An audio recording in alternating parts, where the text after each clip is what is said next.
My name is Laurynn Gould, and I'm a music therapist.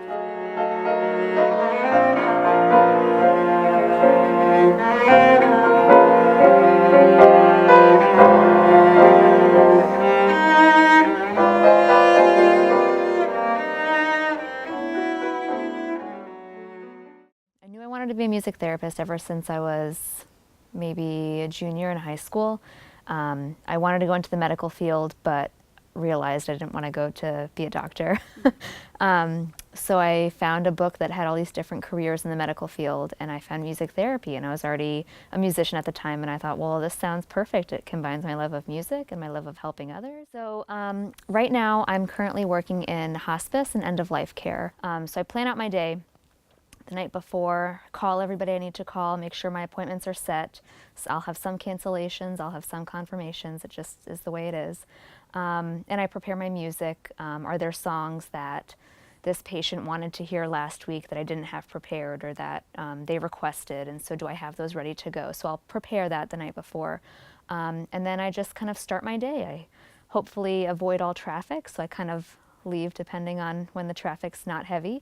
And I'll go to one facility and see maybe one or two patients, and then I'll go to a home and see another patient, and then I'll go, to a skilled nursing facility or assisted living or a memory care unit and see a couple more patients. And after about 5 or 6 patients, I call it a day.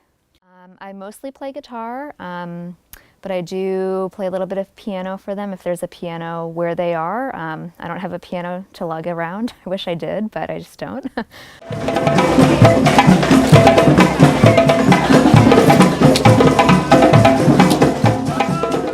Drumming is very therapeutic, and it's very accessible to many people, just because, if you have a patient who really wants to sing and they just don't have any experience, they can feel really intimidated. Whereas a drum, you just kind of put that in front of them and they feel like they can hit it right away and make music and be part of a group.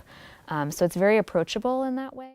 There was one patient, speaking of drumming, there was one patient who I had who, was never really into music, never really connected with it, but I got a call from the nurse saying, she really, she wants to drum.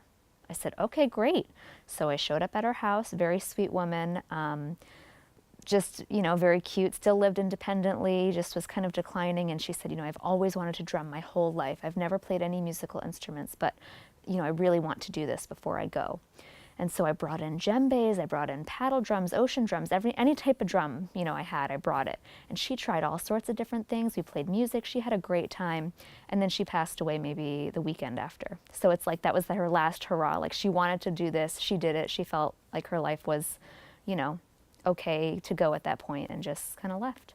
It's definitely hard, but it's kind of in the job. And I feel very privileged to know that I was welcomed into their home or into their life at this, very serious and very critical stage. But when a patient dies, it's, you have a moment for them, you reflect on them, especially with my team, with my spiritual care coordinator, with the social worker, with the nurses. We kind of all have a moment where we appreciate who that person was and make sure the family is well supported. But going in, you kind of know what to expect. They're on hospice, so they only have 6 months left to live. And so you kind of just go in with that mindset, and you know what's coming.